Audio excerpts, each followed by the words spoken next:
You are listening to Visionaries Wrestling Network, providing your perfect podcast experience.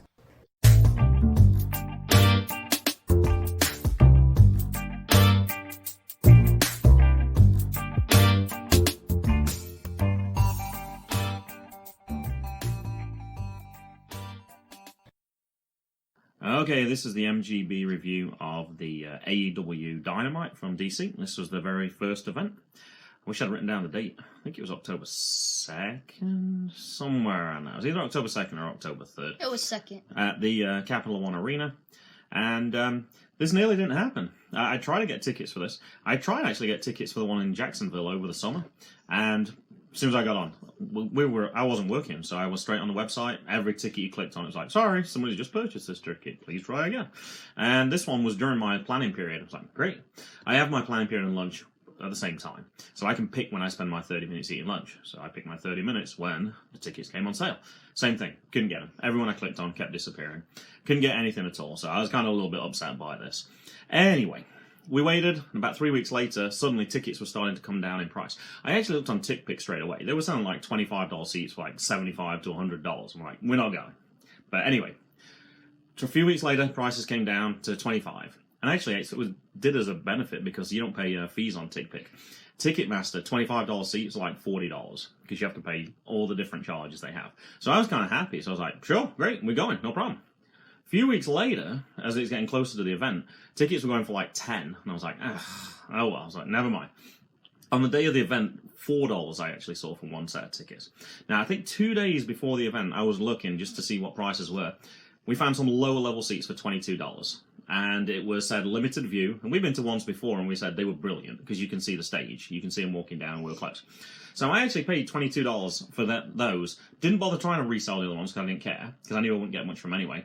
And actually gave them to a former student of mine who really enjoyed it, and I was quite happy with that. So in total, we paid $47 for what turned out to be absolutely amazing seats. And I was quite happy with that. And somebody got to go who didn't think he could go. He said he tried to get tickets as well, couldn't get tickets.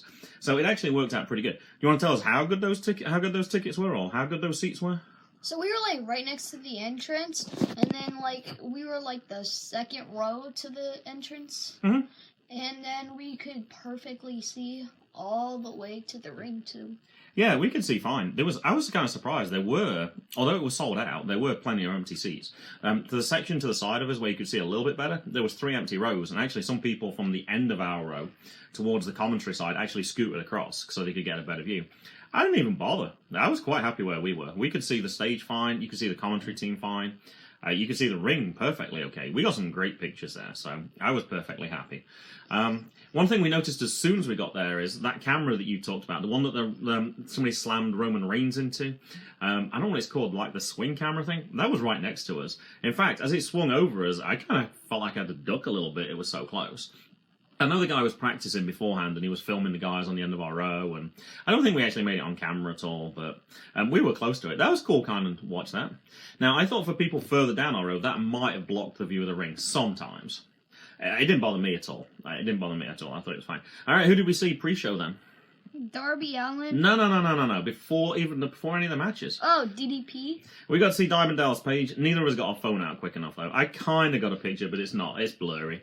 You didn't manage to get yours out in time, I don't think, at all. And who else?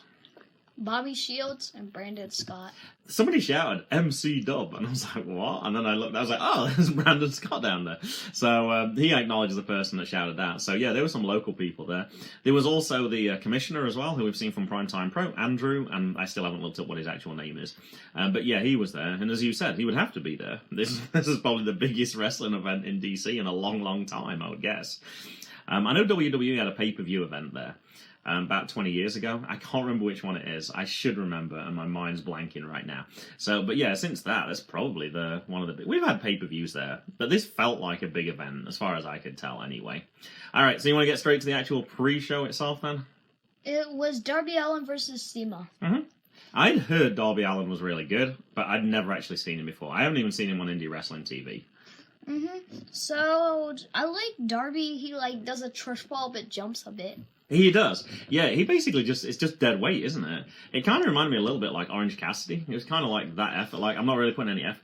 I would imagine that would be really painful if that actually lands. Even more than like when Ricochet does like his 450? For some reason, I would think that would hurt even more. Now, I'm basing this on, and I don't think you've ever done this, because we haven't really been to swimming pools like that. When I was your age, we used to go to like I think we watched Mr. Bean. Remember those high diving boards? Now, there's one lower than that, and there's a springboard. And we'd sometimes do flips and stuff, and you could land on that. If you just jump and do like a belly flop, it really hurts. Now, I don't know if it's the same thing for a wrestler, but for some reason, I'm relating those two things together. I'm guessing that really hurts when he lands that. So, that was all I got for that match. You didn't get who won or anything? No, I didn't, it was the moments. That's what I thought we were doing. I thought we had a... Oh, we did. Moments. Oh, actually, you're right. We said we weren't going to review every single event. And we said also we wanted to watch this one as well and not take everything. We originally said top 3, and then I said, we probably got more than 3 moments, right? And we said, yeah, we got more than 3. And I said, well, if we talk about what each match was, and then we can talk about anything we want to add. I was impressed with Seema as well. I've seen him somewhere, but I can't remember where. This was only pre-show. This was one of my favourite matches, actually. I don't know if I ranked them where exactly it would be, but it's definitely in the top half. I thought it was a really good match, and we both said we want to see Darby Allin again. All right, and then, of course, they did all the build-up and everything. They were going, counting down, we're going to start in like 5 minutes. And the ring announcer also said, hey, I'm going to film this for everybody to put up on Twitter. Let's make lots of noise.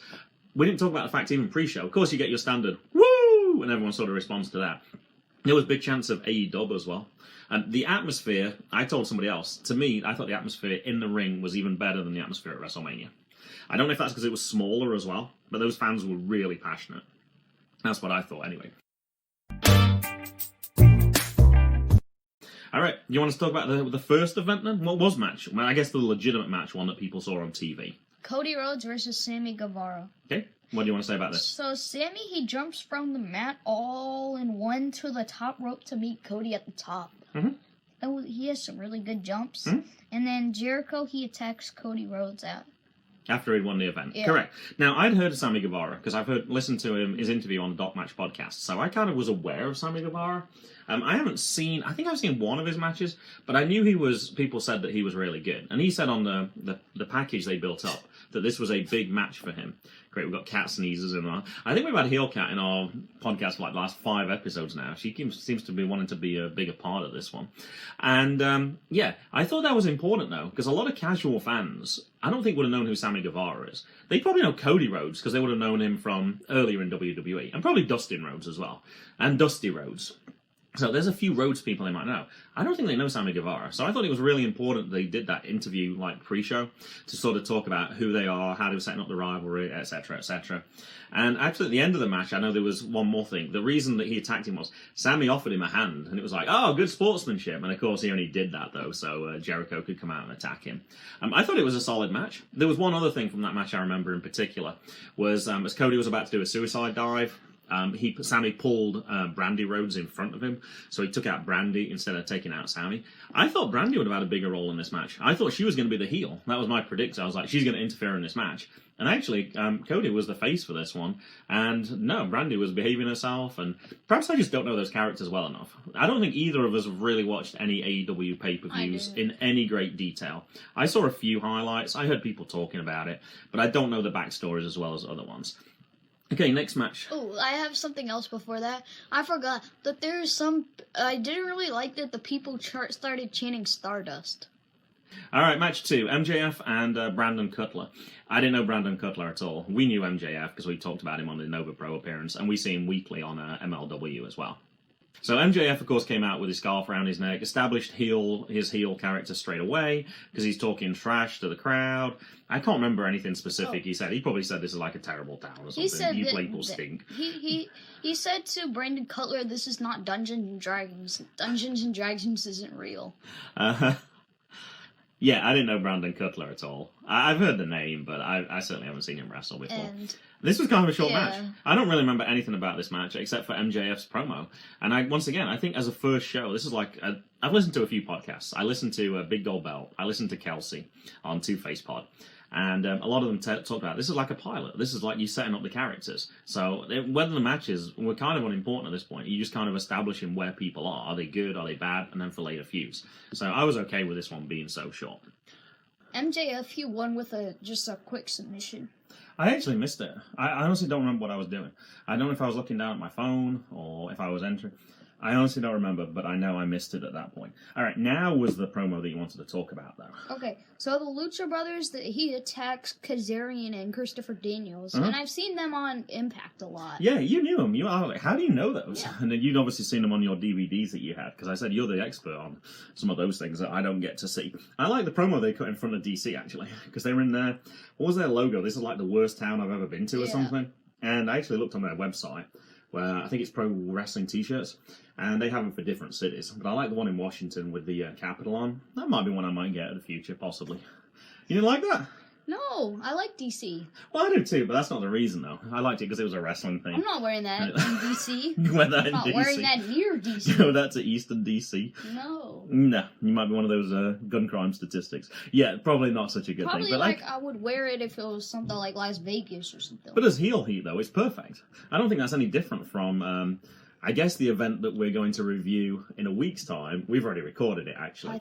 That's no worse than Bobby Orlando Jr. coming out in a Dallas Cowboys t-shirt to establish the fact that he hates Washington, D.C. I think it's the same sort of thing. I think that, Christopher Daniels was in my favorite ever Impact match. Oh, he was? What was that? It was TNA, probably. Yeah. So it was in like a steel cage, and then it was sort of like one of those War Games matches. And instead of all the weapons coming out at the start, it was after like all the people came in. They had the top of the cage, and then it lowered. And then there was weapons like strapped onto the top of the cage. Oh, nice. And so they could take that. It was a really good match. Okay, I have the next match as Hangman Page versus Pac. Yeah. Now, I was confused on this. Is it Pac? Is it Pac? And I was playing... They said Pac. Or the person who introduced him said Pac. To me, that makes more sense. Yeah. So I wondered if it was like a British-American thing. You know how we say Oscar, and like people in England say Asker? I wondered if it was a similar sort of thing. But they definitely said Pac on this one, so I'm going to stick with that. Earl Hebner was actually refereeing this one. Yeah. I didn't know he was a ref for AEW. I had no idea. You got his autograph. At the time when I got it for him, I forgot. You had no idea who it was. I was really excited I got his autograph, and I was like, here it is. And you're like, who's this? He was actually in D.C. He was in Virginia about 2 or 3 weeks ago. He was at Classic Pro Wrestling in Islet, Virginia. Oh. And I think it was either his granddaughter or his niece who was making a Virginia debut. It was tempting. It was like $20. It's like an hour and a half. We were kind of busy, and I didn't quite have time to travel down there. And I didn't want to take Jay as well. Unfortunately, I don't have a deal for kids. Then when I took Jay to Classic Pro Wrestling, kids 5 and under, 6 under were free. This one they weren't. This is at the Furnace.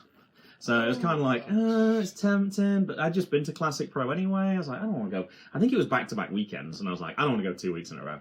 So I didn't get to see it. I would like to see Earl Hebner, though, but anyway, it didn't happen. I wasn't that into this match, mainly because this was one we actually reviewed on WrestleGate Pro. I think this was the second one. It was supposed to appear at, I don't know, All Out or whatever it was. And then they never did that. They appeared in Nottingham, and then they never happened. So this one wasn't as exciting because it felt like one we'd seen before. I would say it was a good match, though. Yeah. I thought it was great. The only part I didn't like was I thought the start was too slow. Pac was walking around the outside of the ring, wouldn't get in. Of course, he's getting heel heat by being booed. I liked how the heels got heat by doing different things. Him was, I'm not getting in the ring. Or I'm going to pretend to roll in, and I'm going to roll straight out again. I thought it just went on a little too long. On a 2-hour show, when you're trying to highlight all your talent, I thought they could have speeded through that a little bit more. I think it reminded me of a Kevin Owens. Like an old Kevin Owens. I agree. When he was heel, yeah, he definitely used to do that as well. And I think he's okay up to a point, but I thought he walked around the ring like 3 times. I noticed he was also generating a lot of heat with the fans because he would mock them because they would be putting his thumbs down and then he'd get in their face and start mocking them as well. Which definitely, that interaction I think is really good. I'm trying to remember. I think this one ended because I think Pac was about to get pushed into Earl Hebner. Yeah. And then he did a low blow, which of course he couldn't see. And then Hangman's on the floor and he's lying down holding his dingo, as we're going to say. And once Earl Hebner gets up, he's like, whoa, whoa, whoa, whoa. And he's like, no, I didn't do anything. And then I can't remember how he won exactly. Oh, I remember. But he was incapacitated. Well, I think it was because of the red arrow, but it's called a black arrow now. Correct, yes, because I don't know, how did you find out it had a new name? Because of Kelsey's podcast. Oh, of course, because we listened to it on the way to your baseball game, right? Yeah. Ah, that's right.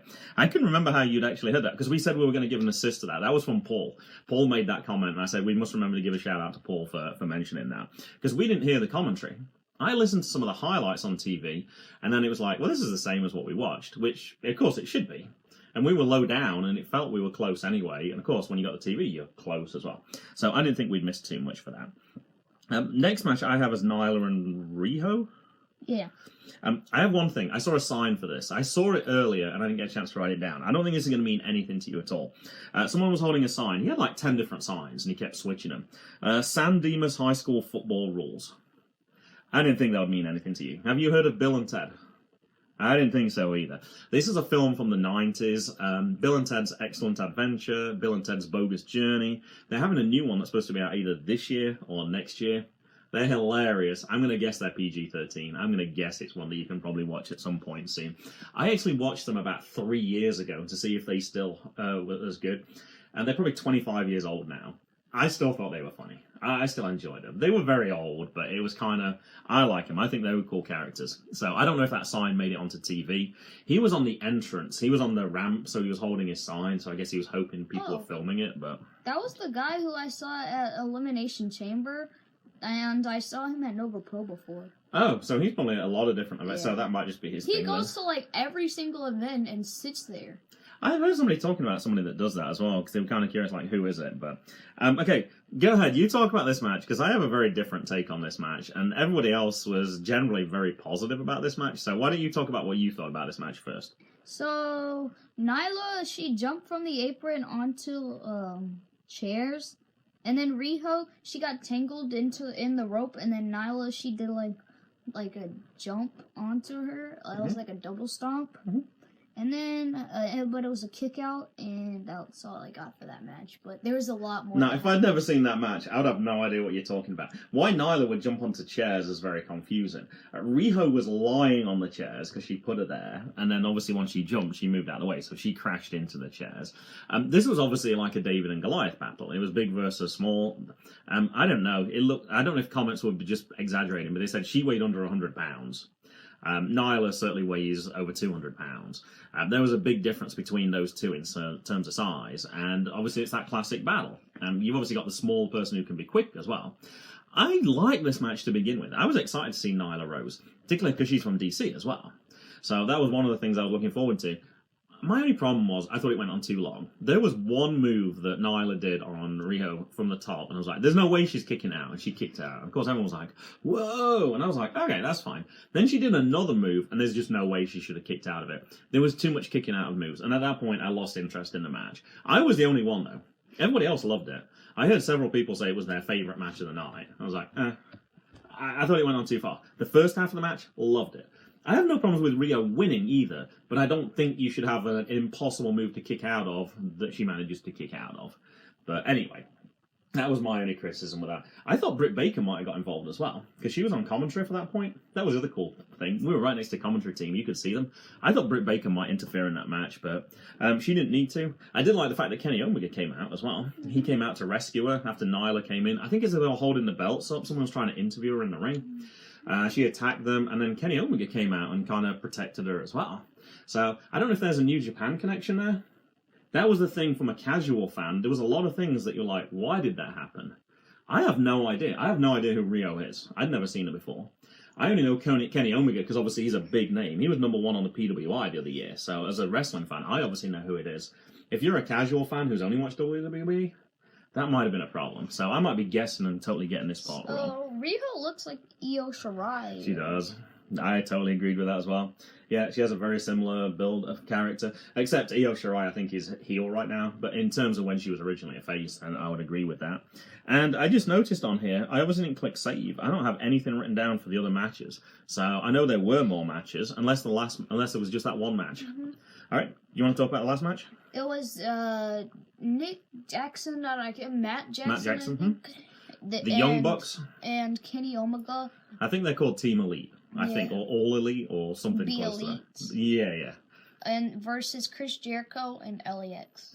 And we didn't know it was going to be LAX. Since I've been listening to podcasts since, I know Mag certainly said on, I think it was the Five Nerds podcast, everybody knew it was LAX because they did the shadows of the outlines and you could tell it was LAX. So we didn't know because we were trying to predict who it was going to be. And once they came out, I was like, oh yeah, of course, they just left Impact. We should have realized it was going to be them. I was most excited for this match. I haven't really seen any Young Bucks matches. I've seen like one, possibly like highlights of one as well. I haven't really seen many Kenny Omega matches. I saw one match when he fought a 9-year-old girl. What? Thought that might get your attention. Why? I don't remember. It was on one of those podcasts where they talk about the weird things in wrestling, and that came up, and it's like, hey, go check this video out on YouTube. So, of course, I went and checked out the video on YouTube. And let me guess, you want to watch that later. And besides that, I saw one other match when he was in New Japan. I didn't know he spoke Japanese really well. He was talking to the crowd in Japanese. I was like, whoa. I was like, that's pretty impressive. I was like, so I don't know much about him, except that obviously he's really good if he was #1 last year. So I was most excited for this match. So when Jon Moxley came to attack Kenny Omega, Going straight to that? Yeah, all right, okay. somebody threw a wiener at him. They did. They threw the hot dog in there. And then they took So that battle went to the outside. And, they fought all through the ring. Because we were watching them. Because you could see where people were cheering and where the lights were going. So you kind of knew what was going on. They went behind the set. Basically, he put him through a glass table in the end. And then it cut, and then it went back. They actually had it on both screens, so you could watch it in the arena both at the same time, which was kind of cool. Well, obviously, you could just watch the ring, and then you could watch that other screen, so that was kind of cool. I think they botched on that glass break. You think? Yeah, how so? Because Jon Moxley, when he went to, suplex him onto the thing, Kenny Omega didn't even go onto the glass table. He didn't, but I'm sure he's trying to protect his head a little bit. You don't literally want to put his head through the glass. You want to kind of sit on the glass so it breaks it, and then you just drill him through later. I don't know. That's what I would have thought. I would have put his lower half on there, and then push him a little bit later after I hit the ground, so it looks like his head hit it. Now, my former student who went, Carlos, I actually talked to him on Friday about this, because I was kind of curious what he thought about this, because he didn't know all the characters either. And his question was, how come he didn't get disqualified? How come at that point when Moxley attacks Kenny Omega, how come that wasn't a disqualification? All right, any ideas? I think it was because the ref couldn't see. That's what I said. I was like, did the ref see it? No, the ref saw. No disqualification. Nope, it wasn't a no disqualification match. Jon Moxley was part of the match? Nope. Do you know? Yeah, I know. But I only know because I've heard it on other podcasts afterwards, because I didn't know that. And like I said, I've listened to several now, and this was one of the criticisms. The ref was... They said that the casual fan wouldn't know this. In AEW, if the ref thinks that the match can still continue, they're going to not instantly do a DQ so they can let the match play out. Oh. And actually, that's good. I'd much rather they did that, actually, because would you want that match stopping at that point? He hits him on the back once, whistle, and then they separate them out? That would have been terrible. That would have been an awful finish. I had no idea of that. Apparently they didn't explain it on commentary either. So there's a lot of things that I think AEW can probably do better, like explaining that to the casual fan. I didn't even think about it at the time. I just knew Moxley was going to be in that match. To me, that was the obvious one. Moxley's going to appear on the card. This is the main event. He hasn't appeared yet. Card subject to change, but you know he has a history with Kenny Omega anyway. To me, that was probably a little too predictable. The other thing I didn't like in this match is, after the cameras cut, we never saw Moxley again. We never saw Kenny Omega. I thought what was going to happen is towards the end, Matt Jackson's about to get pinned, Kenny Omega rushes in and breaks it up, or almost breaks it up, and then you get the pin, and it's like, oh, so close. We never saw those guys again. I thought that was kind of weird as well. I thought they were going to loop around and come through from a different entrance. That didn't happen either. All right, what about after the match? Because they were still... Well, there was fireworks literally in terms of them having pyrotechnics, but there was also fireworks in a figurative sense after the match as well. So before the match, there was money all over the thing, and then so they had to take 10 minutes to sweep it. They were sweeping, they brought out those air blowers, they never seemed to do it. There was one when he blew it into the lady's face who was sat next to the commentary team, who was helping them, who was doing the counting, 3, 2, 1, and he had to apologise to her. That wasn't even on the ramp, though. No characters went on that side of the ring anyway. I don't know why on that side of the ramp. I don't know why they were trying to clear that out, but I thought that was pretty funny. All right, does that mean you don't remember what happened after the pin? I do. Okay. So Chris Jericho's team won. Yeah. So Cody Rhodes comes in, and then Sammy Guevara comes in, and then Dustin Rhodes comes in, and then Jack Swagger comes in. Jake Hager. So he can't go by Jack Swagger because that's his WWE name, kind of like what you just said with Dustin Rhodes. So a similar thing. Jake Hager was the name that he had when he was in MMA. Now the guy behind us didn't like him, obviously, because he's like, this guy lost every match he fought in MMA. And I told you straight away, I was like, that's not true. Oh. He was 1-1, I think. I have a fact. So people are better when they go from UFC to wrestling, not wrestling to UFC. That makes sense. Because look at Jack Hager and CM Punk; they didn't do so hot. But Brock Lesnar did that. Ken Shamrock, Ronda Rousey, the four horsewomen. The new four horsewomen. Yeah. Shayna Baszler and co. Could be true. Now, I don't know for a fact that Jake Hager didn't fight MMA first. That I do not know. I'm not sure about that. I guess one more example probably would be, John Kerman. Oh, yeah. And Dominic Garrini. I guess those would be two more. Wait, Tom Lawler. Oh, yeah. Filthy Tom Lawler as well. I thought you were about to shake me off on Dominic Garrini. Yeah, I'm gonna say on the jiu-jitsu. Well, that's martial arts. Okay, mixed martial arts. It's the same. There's in the fact that it's not a. Okay, technically, I agree. I hear what you're saying, but the fact that he's coming from real fighting to staged fighting, I think is backs up your point now. Ethan Page's wife does jiu-jitsu. Ethan Page is a black belt.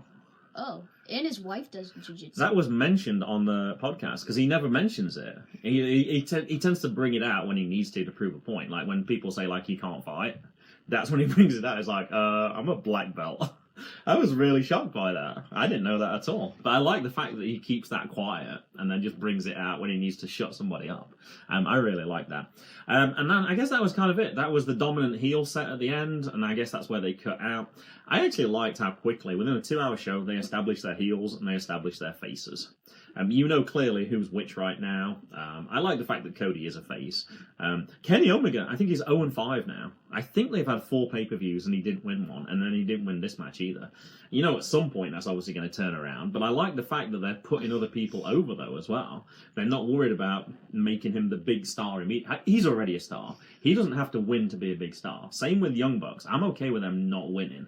I think that's perfectly okay. Unless Kenny Omega is going to be the new Kurt Hawkins. Oh, that would be hilarious. Now, I don't think they lose anything because obviously they got cheated because Moxley came out. So they still remain strong faces, but they only lost because of the circumstances they were put in. Now, this would be the end of the show for most people who are watching on TV. They already announced there was going to be 3 bonus matches for us. Oh, actually, they didn't say how many. They said there's going to be bonus matches afterwards. Now, this was a school night. It didn't finish till 10. And I said, we're not staying for all of them. We did want to see Orange Cassidy, though. So I said, let's see for the first match, see who's there.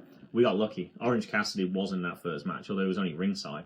I'm trying to remember who was in the first match. I didn't write it down anymore. Did you write it down? All I wrote was... It's something like... It wasn't the besties, because I know it's something like that. Is it like the best friends or something? Oh, Lucha Brothers. And the Lucha Brothers as well. And I know there was another group as well, but I didn't really know the other people's, except for the Lucha Brothers. So we did get to see. My favourite moment from that was, and it probably would have been one of my top 3 moments, as he walked in, I did film it, he did give a fist bump to a fan, I think from the second row. I think it was the kid who was dressed up like him, because they showed it you on the screen earlier. There were a lot of signs for Orange Cassidy. He definitely had a big pop, that's for sure. He is very popular. That was one of the worries. I know Matt was worried, was he going to keep the character? He's keeping the character. Yeah. He's definitely keeping the character. I don't think it's as lazy, though. He's not as lazy. He has to get fired up quicker because I said to somebody else, I think it's perfect. Put him in tag teams. If you put him as a singles artist, then that match is probably going to be too slow. But if you put him as a tag team person, it keeps that gimmick a little fresher because he doesn't participate as much. But I've never seen him go from the top rope and jump with his hands in his pockets. It was very similar to the person we had earlier, whose name I've already forgotten. Darby Allin? Darby Allin. In terms of it was like a dead weight because he had his hands in his pockets, but I thought it looked pretty cool. The thing I didn't like was because he actually hustled a little bit. Because, like, during the suicide dive, I'm sure in the indies he would have just, like, did a lazy jump. He does it to begin with until he gets fired up. Yeah. So I was kind of okay with it. The second one was Britt Baker and Ali against Penelope Ford and we don't remember, do we? Yeah. B. Priestley. B. Priestley was actually the first person that came out. We left at that point. we've seen Penelope Ford before. I would have liked to have seen Ali. It just wasn't. I'm not a big fan, I've got to say, of Bea Priestley, and I'm not a huge fan of Britt Baker either. And I'm glad we did leave, because actually there was major roadworks on 395 South, which we didn't know about, and it went down to a single lane. So we still didn't get home until about 11:30 at night anyway, and I woke up for some reason at 4 o'clock the next morning, so I was really tired the next day. So yeah, we left that, and the third match I'm told was Luchasaurus, which would have been cool to see, but hey, you can't have everything. For the show that we got, I thought it was good. Now, let's have ratings for this then. What rating are you giving for this show? Like, let's give it school grades. So A to F. What are you giving this one? Oh, the thing I know about, like, grades, I would rather get a B plus than an A minus. It just feels better. A is better than B. I know, but a... You'd rather have a lower grade? Like, a minus feels worse than a plus, but, 92 is higher. 91 is higher than an 89, though. You can give it as a percentage then if you prefer, if you're just worried about that. probably like a B plus. And that's pretty much what everybody gave it. I really enjoyed it. It far exceeded my expectations. There were a couple of things that I didn't like, but overall, I thought this set a really high standard. I'm listening to the other podcasts. Not everyone was as impressed with this, actually. They were like, it was okay, but like, I know those wrestlers can do much better, whatever. So, I don't know. Perhaps with not knowing those wrestlers as well, perhaps they are capable of doing much more. Me, personally, I would have probably gone with that A- grade that you talked about. I thought within 2 hours they established a lot of characters. I was impressed with what I saw. I was excited. The fans were pumped. I thought it was great. Until I saw SmackDown on Friday. I thought SmackDown on Friday was even better, actually. Sometimes we've not been that positive about the WWE product. I thought they looked even better. They brought their pyro back. They had a new entrance. They bought pyrotechnics, fireworks. They bought some stars back. The Rock was back. There was a lot of things in that I only watched the highlights. I didn't watch the whole thing because there was so much wrestling on this weekend. So yeah, I don't know. Did we watch NXT together? A little bit. Yes, we did. I thought it was better than NXT.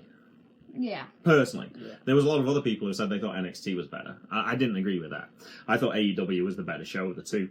And the ratings showed it was about 2-1 people watched AEW. Now, whether that will change remains to be seen. NXT only lost 10% of their viewership, which I think is pretty impressive, considering I'm sure a lot of people were like, let's go see what AEW is like. But, all right, anything to finish up with this one? I got one negative thing to finish up with. I think that's it. We talked about it on our next week's podcast. The merch. I was hoping to get something with Orange Cassidy. Couldn't get it. They had plenty of other people they were selling for. Couldn't get anything for Orange Cassidy. And I really was hoping they would have programs. Like, if you're trying to promote those characters, I would have thought they would have had, like, a book or a magazine with all the people's names in, glossy pictures so your kids could put the pictures up on their walls. Couldn't get that. I was hoping to get one for Jackson. Now, I think we did comment on this, actually. I'm trying to remember the phrase that you used exactly. We noticed that there wasn't many young people in the audience, shall we say. You remember the comment that you said? Yeah. What did you say? Like, I didn't see many kids out there. Okay, so why? Because it wasn't, like, PG-13, but it wasn't quite PG. That wasn't the phrase that you gave to me. You said it was more like wrestling for grown-ups or something like that. You said it was a more mature audience they were in for. Oh, yeah. I actually thought it was wrestling. In my head, I was thinking, this is more like wrestling for wrestling fans. Whereas WWE is wrestling for casual fans. It's the popcorn film that you see at the cinema. There's lots of explosions and lots of bangs, but generally it's not really well written, but it's exciting to watch. I thought this was a lot more technical. They did have fireworks and stuff, but I thought it was a much higher level. It made me think a little bit more, which I like, rather than just the casual WWE stuff. Yeah, I remembered that it was like real fans. There you go. Like, because like it's a brand new show, and you would start off with WWE because A, it's been around longer, and B, there's not as like much like. And I didn't write the phrase down, but I think that's what you said. You said it was for real fans. I was thinking adults. Not that there's anything wrong with you watching it, because you're obviously a big wrestling fan anyway. But yeah, we'll have to see in the future what people go to, or for people like us, we'll probably just continue to watch both. It's goodbye from me. And it's goodbye to me. And it's goodbye from them.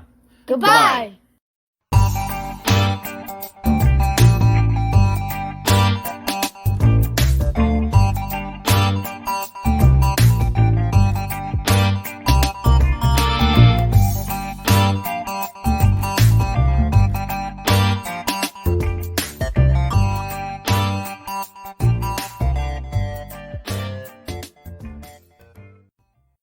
music was Zigzag by Kevin MacLeod at Incompetech.com. Licensed under Creative Commons by Attribution 3.0.